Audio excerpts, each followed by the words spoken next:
बांग्लादेश में पहली बार नहीं हुआ है, पहले भी काफ़ी हो चुका है। ये तो एक है, पहले कई हमारी हिंदू माँ बहनों के साथ सरेआम बलात्कार किया गया, उन्हें जिंदा जला दिया गया। हमारे हिंदू भाई बहनों के साथ सरेआम जिंदा मार के जिंदा जला दिया गया। किसी की बोलने की हिम्मत नहीं है हमारे देश में।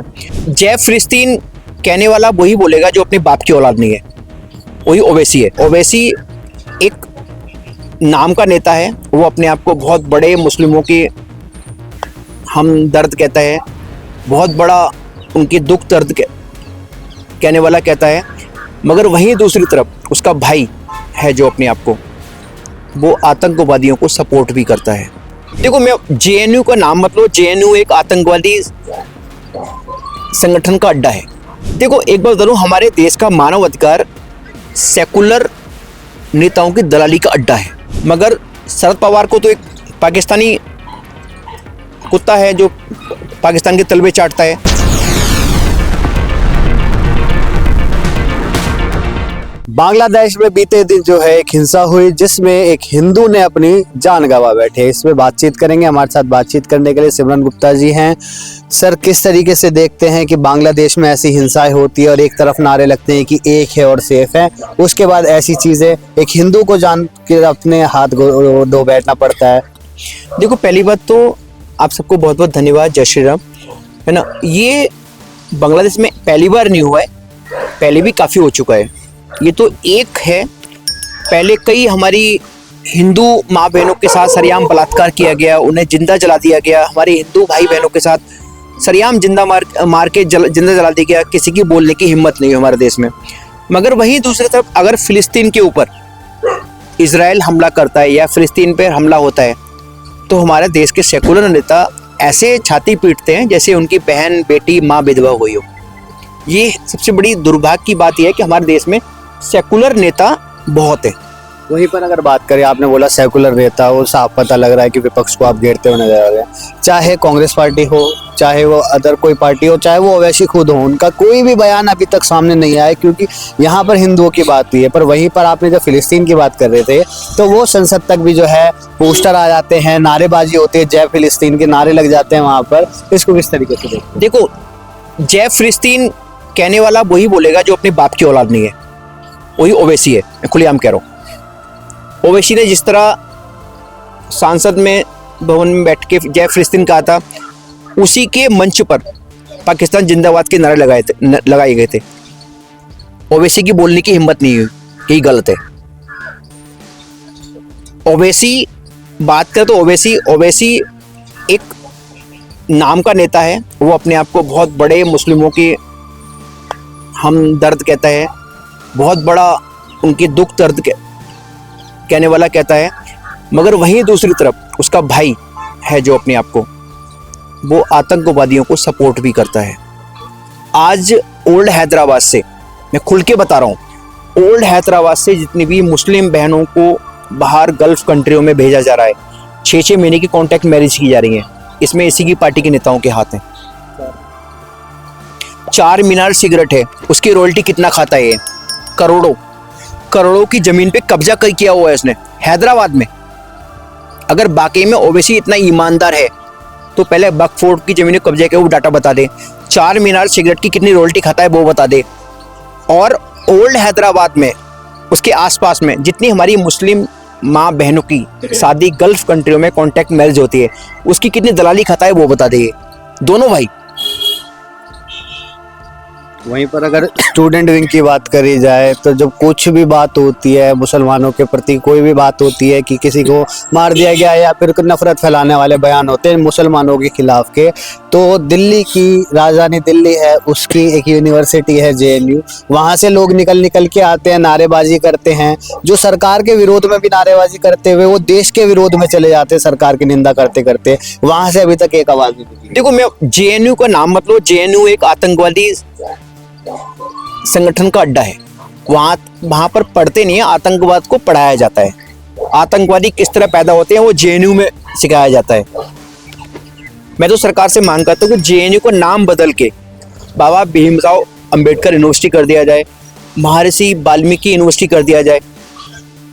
अगर चलो आपने जेएनयू का नाम लिया, ये जितने भी शकुन रहता है उनसे मेरे एक सवाल है, आप आरक्षण की बात करते हो, ना तो जेएनयू में आरक्षण लागू है, ना अलीगढ़ मुस्लिम यूनिवर्सिटी में आरक्षण लागू है। ये दोगलापन क्यों?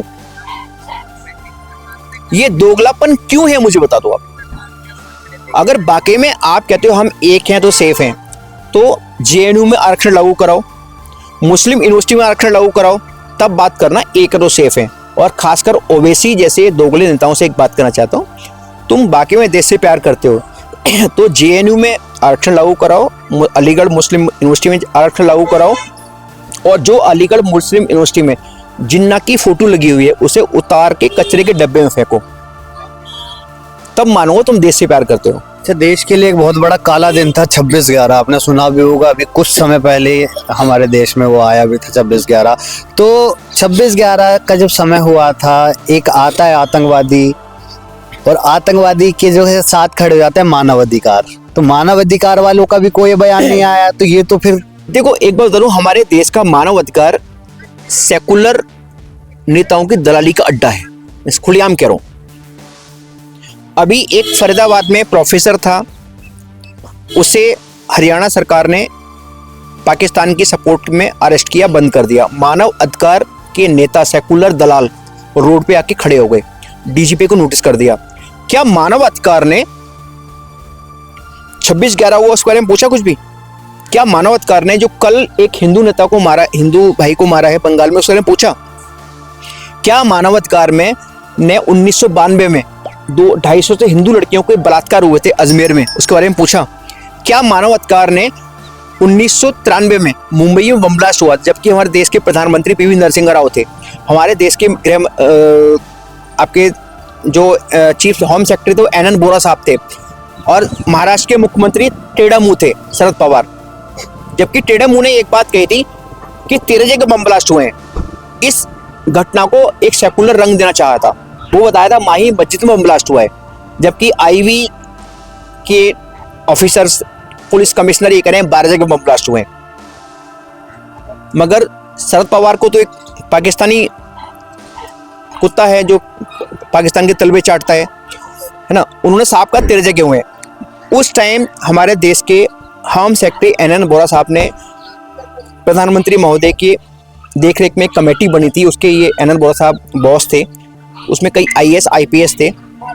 आज तक वो रिपोर्ट सार्वजनिक नहीं हुई है। मैं पहले देश के प्रधानमंत्री महोदय से, और खासकर एनएन बोरा साहब की जो रिपोर्ट है, अपने सेकुलर जो नेता हैं, जो राष्ट्रीय मानवाधिकार कमीशन में दलाल बने बैठे हैं, उनसे निवेदन करना चाहता हूँ, बाकी में आपके अंदर इंसानियत है तो एनएन बोरा साहब की रिपोर्ट को सार्वजनिक करा के दिखाओ। उसमें कई आईएएस आईपीएस इन्वॉल्व थे जो दाऊद के तलबे चाटते थे, पाकिस्तान के आईएसआई के तलबे चाटते थे, देशद्रोह करते थे। रिपोर्ट्स उजागर कर देगा। जो 26/11 बम मुहिम में हमला हुआ, उसमें भी कई कांग्रेस के नेता इन्वॉल्व थे, जबकि अबू आजमी है जो मंत्री बना घूमता है, मंत्री है, वो खुद बम ब्लास्ट में इन्वॉल्व था, जो 93 बम ब्लास्ट हुआ था। और जितने भी आप कह रहे हो, राहुल गांधी की बात नहीं, जितने भी सेकुलर नेता हैं, चाहे राहुल गांधी हो, चाहे अखिलेश यादव हो, चाहे ओवैसी हो, चाहे कोई भी हो, ये कुर्सी के लिए किसी भी हद तक गिर सकते हैं। ये कुर्सी के लिए हमारे देश से गद्दारी भी कर सकते हैं।